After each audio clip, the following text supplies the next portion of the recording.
Hello दोस्तों, एक बार फिर से जो है हम उपस्थित हो चुके हैं आपके अपने YouTube channel NPS research centre में। आज हम जो है पाठ्य पुस्तक के 5 चैप्टर कंप्लीट करने वाले हैं। इसमें जो है नागरी लिपि इस चैप्टर का नाम है और इस चैप्टर से रिलेटेड जितने भी महत्वपूर्ण क्वेश्चन हैं उस क्वेश्चन को आज हम करने वाले हैं। तो मेरे साथ जो है बने रहिए। सबसे पहले जो लेखक परिचय को जानते हैं। लेखक का नाम गुणाकर मूल्य है। इनका जन्म जो है 1935 ईस्वी में हुआ था।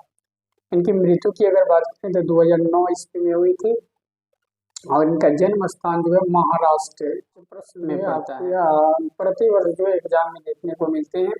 जैसे जो पहला क्वेश्चन आपसे पूछ किया जाएगा कि जो है नागरी लिपि के लेखक कौन है, तो आप क्या बताइए? गुणाकर मूल्य। और जो पूछा जाएगा उनका जन्म कहाँ हुआ था, तो दोस्तों आपको बताना है कि सन 1935 में उनका जन्म हुआ था। नेक्स्ट है, यदि आपसे पूछ लिया जाएगा उनका मृत्यु हुआ था, तो आपको बोलना है कि 2009 ईस्वी में। और जो उनके बारे में और अधिक जो है जानते हैं, देखिए प्रस्तुत निबंध जो है गुणाकर मूल्य की पुस्तक भारतीय लिपियों की कहानी से लिया गया है। ये जो नागरी लिपि जो शीर्षक पाठ है जो हम आज आपको बता रहे हैं, यह जो है उनके द्वारा ही लिखी गई जो है भारतीय लिपियों की कहानी से क्या जो है पाठ उद्दित है। इसके जो है अतिरिक्त हम और भी अब नेक्स्ट क्वेश्चन अब जानते हैं। पहला क्वेश्चन जो आपके स्क्रीन पर है कि नागरी लिपि के आरंभिक लेख कहाँ से मिलते हैं। तो ऑप्शन ई है पूर्वी भारत, ऑप्शन बी पश्चिमी भारत, ऑप्शन सी दक्षिणी भारत, ऑप्शन डी हो जाएगा उत्तरी भारत। तो इस प्रश्न का जो है सही जवाब होगा मेरे दोस्तों सी दक्षिणी भारत। नेक्स्ट क्वेश्चन हो गया बेतवा। बेतवा दानपत्र जो है किस समय का है?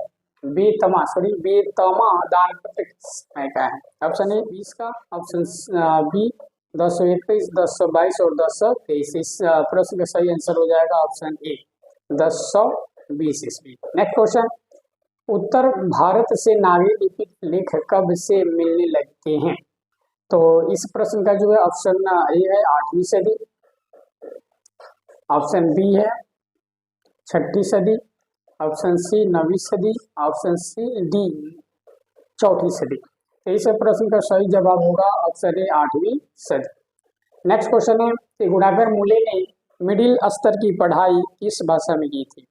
गुणाकर मूल्य ने मिडिल स्तर की पढ़ाई किस भाषा में की थी? इस प्रश्न का ऑप्शन ए है मराठी भाषा में, बी पंजाबी भाषा में, सी बांग्ला भाषा में और डी अंग्रेजी भाषा में। इस प्रश्न का सही जो है जवाब होगा मराठी भाषा, ऑप्शन ए। नेक्स्ट क्वेश्चन, मूल्य ने अंग्रेजी व हिंदी की पढ़ाई कहाँ पर की थी? तो इस जो है प्रश्न का जो आंसर हो जाएगा कि गुणाकर मूल्य के द्वारा जो अंग्रेजी की पढ़ाई की गई थी वो कहाँ से की गई थी। तो इसके लिए जो है ऑप्शन आपके जो है स्क्रीन पर 4 ऑप्शन लिखे गए हैं, जिसमें ऑप्शन ए है दिल्ली में, जैनपुर में, वर्धा में और इलाहाबाद में। इस प्रश्न का सही आंसर होगा सी एन वर्धा में। क्वेश्चन नंबर 6, नेपाली भाषा किस लिपि में लिखी जाती है? तो इस प्रश्न का जो है ऑप्शन ए हो जाएगा गुरुमुखी लिपि में, खरोष्ठ लिपि में, ब्राह्मणी लिपि में, देवनागरी लिपि में। इसका सही आंसर हो जाएगा ऑप्शन डी देवनागरी लिपि में। नेक्स्ट क्वेश्चन, गुप्तों की राजधानी को क्या कहा जाता होगा? देखिए यहाँ पर प्रश्न लिखा गया कि गुप्तों की राजधानी को क्या कहा जाता होगा। ये कहा जाता था, होगा भी होगा, लेकिन जो है इस सवाल का जो ऑप्शन ए होगा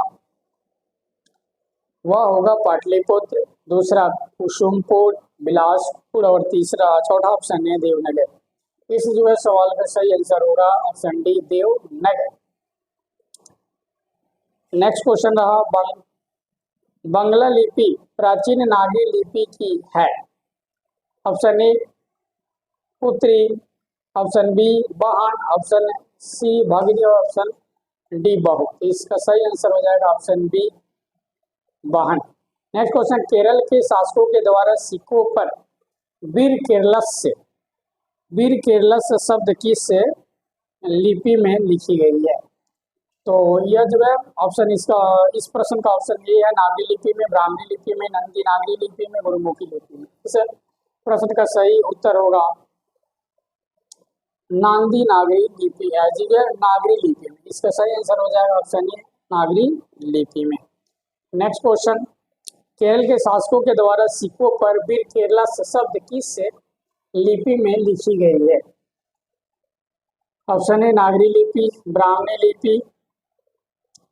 चलिए नेक्स्ट क्वेश्चन हो गया कि उत्तर भारत की, यही प्रश्न 2 बार हो गया था। नेक्स्ट क्वेश्चन दूसरा सा गड़बड़ी हो गया कि बोलेंगे ऑप्शन रुक जा रहा है, इसको जो सेटअप करते हैं। देखिए नेक्स्ट क्वेश्चन है कि उत्तर भारत की विशेष स्थापत्य शैली को क्या कहते हैं? ललित शैली, अभिनागर शैली, जो है निम्राट शैली, और जो है नागर शैली। इस सवाल का सही आंसर हो जाएगा डी, यानी नागर शैली। नेक्स्ट क्वेश्चन हो गया, देवनागरी लिपि में मुद्रण के टाइप कब बने?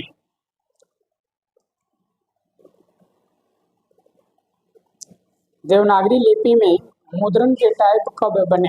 इसका सही ऑप्शन है 2 सदी पहले, 2 शतक पहले, 20वीं सदी में, 11वीं सदी में। तो इस प्रश्न का सही आंसर हो जाएगा ऑप्शन ए, 2 सदी पहले। नेक्स्ट क्वेश्चन रहा, नागरी लिपि कब एक सार्वदेशिक लिपि थी? नागरी लिपि कब एक सार्वदेशिक लिपि थी? इस जो है प्रश्न का जो ऑप्शन ए है, ऑप्शन ए में देखिए लिखा हुआ है 15वीं सदी में, ईसा पूर्व काल में, 8वीं सदी पूर्व में, कभी नहीं। तो इस सवाल का सही जवाब होगा ऑप्शन सी, 8वीं से 11वीं सदी में। चलिए हम नेक्स्ट क्वेश्चन देखते हैं। क्वेश्चन नंबर 15, पहले दक्षिण भारत की नागरी लिपि क्या कहलाती थी? पहले दक्षिण भारत की नागरी लिपि क्या कहलाती थी?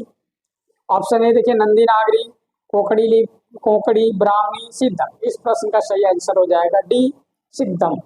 नेक्स्ट हो गया, गुणाकर मूले ने विभिन्न विषयों पर कितने निबंध लिखे? गुणाकर मूले ने विभिन्न विषयों पर कितने निबंध लिखे? देखिए इस प्रश्न का सही आंसर होगा ऑप्शन सी, 2500 से अधिक, ऑप्शन सी। नेक्स्ट हो गया, इस्लामी शासक का आरंभ काल है?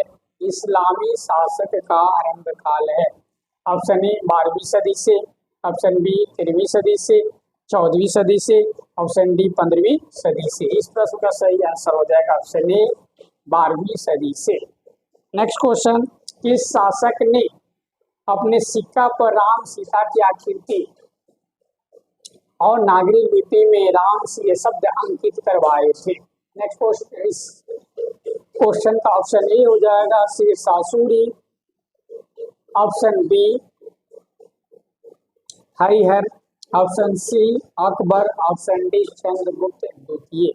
इस प्रश्न का सही आंसर होगा option C, Akbar. Next question, Marathi भाषा की लिपि कौन सी है? Option A Brahmi, option B Nandi Nagari, option C Devanagari, option D Marathi लिपि। इस प्रश्न का सही आंसर हो जाएगा ऑप्शन सी, देवनागरी लिपि।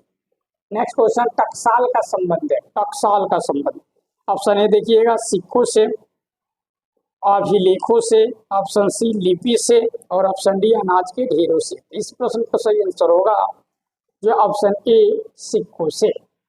नेक्स्ट क्वेश्चन देखते हैं, क्वेश्चन नंबर 21,